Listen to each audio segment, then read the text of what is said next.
எங்கள் டைரக்டர் பேர் சொல்லி பாரதி இது வந்து ஒரு டைட்டில் சாங் ஒன்று போட்டோம்னா நல்லாயிருக்கும், ஒரு பிரைட்டாக ஒரு ஃபோக்கில் ஒரு சாங் ஒன்று வந்தது நல்லாயிருக்கும்னு நினைக்கிறேன்.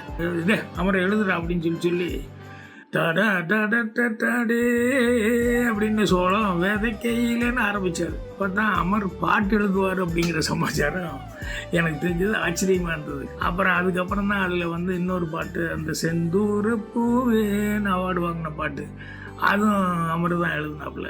ஃபஸ்ட்டு படம் பண்ணும்போது அமர் தான் மியூசிக் டைரக்டர். அதில் அதே மாதிரி தான் அந்த பாட்டை அப்பா ஃபேமஸுங்கிறத விட பின்னாடி அந்த காதல் வைபோகமேங்கிறது பின்னாடி மலேசியாவிலெல்லாம் ரொம்ப பெரிய ஹிட் ஆகி அதுக்கப்புறம் மறுபடியும் சுந்தர் சி படத்தில் வந்து ரீமிக்ஸ் பண்ணியெல்லாம் போட்டாங்க. அது இது மாதிரி எத்தனையோ சுவாரஸ்யமான விஷயங்கள் அமரை நினைக்கும் போது.